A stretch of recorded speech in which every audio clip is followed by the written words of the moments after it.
Indore police ने 13 अक्टूबर को चंदन नगर इलाके के गुमास्ता नगर में एक घर से हुई 85 लाख की चोरी के केस का खुलासा किया तो मास्टरमाइंड का नाम और उसके पीछे की कहानी जानकर हर कोई भौचक्का रह गया। चोरों के पास से बरामद किए गए सामान में 600 ग्राम सोने के जेवर, 40 ग्राम डायमंड ज्वेलरी, 600 ग्राम चांदी के आभूषण और करीब 20,000 कैश शामिल था। पुलिस ने इस मामले में 3 आरोपियों को गिरफ्तार किया है।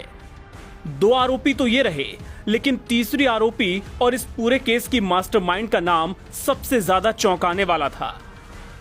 गुमास्ता नगर में जिस बर्तन व्यापारी के घर ये सनसनीखेज चोरी की वारदात हुई थी, पुलिस ने उसी घर की छोटी बहू को गिरफ्तार किया। जी हां, घर की छोटी बहू ने ही अपने भाई की मदद से अपने ही ससुराल में इतनी बड़ी वारदात करवाई। आखिर छोटी बहू ने ऐसा क्यों किया, इसकी वजह जानकर हर कोई हैरान था। सास बहू, जेठानी, देवरानी, ननद, भाभी, इन रिश्तों के बीच अनबन, जलन या मनमुटाव की बात तो हर दूसरे घर की कहानी है, लेकिन इस घर की छोटी बहू माधुरी को अपनी जेठानी की दौलत से, उसके सोने के जेवरों से बहुत ज्यादा जलन थी। उसे इस बात से भी ईर्ष्या होती थी कि जेठानी की शादी में ज्यादा सोना चढ़ाया गया था। वक्त के साथ ये जलन, ये ईर्ष्या इस हद तक बढ़ गई कि माधुरी ने अपने भाई के साथ मिलकर एक प्लान बनाया। प्लान ये था कि जिस दिन घर पर कोई नहीं होगा, माधुरी उसे फोन करके बता देगी और भाई आकर जेठानी के सारे जेवरों पर हाथ साफ कर देगा। ये मौका उन्हें जल्द मिल गया।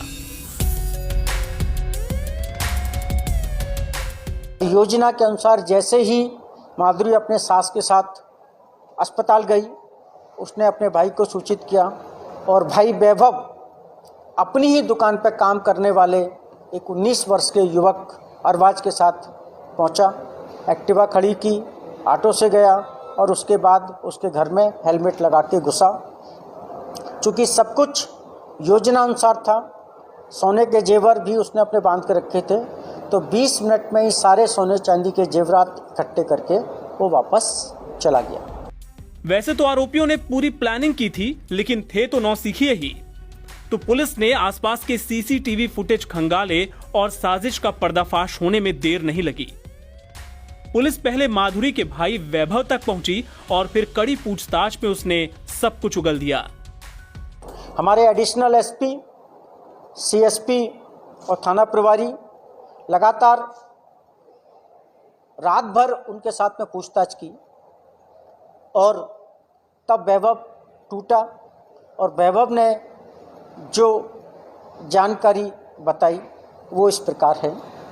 उसकी बहन की शादी इस परिवार में 8-9 साल पहले हुई थी। दोनों बहुओं में संपत्ति को लेके मनमुटाव होता था, विवाद होता था। वैभव की बहन के पास अपेक्षाकृत कम सोना था, तो उसने अपने भाई को बोला कि मेरे पास कम सोना है, मेरे पास पैसे की समस्या रहती है, ज़िंदगी भर ऐसी स्थिति बनी रहेगी, आज मौका है, आज घर खाली रहेगा, तुम आकर यहाँ से सामान सोना चांदी का ले जा सकते हो। पुलिस की जांच में यह भी साफ हुआ कि माधुरी के पति यानी घर के छोटे बेटे की इस चोरी में कोई भूमिका नहीं थी। उसे तो पत्नी की साजिश की भनक तक नहीं लगी। बहरहाल पुलिस ने आरोपियों को गिरफ्तार कर जेल भेज दिया है। रिश्तों के धोखे के इस मामले की पूरे शहर में चर्चा है।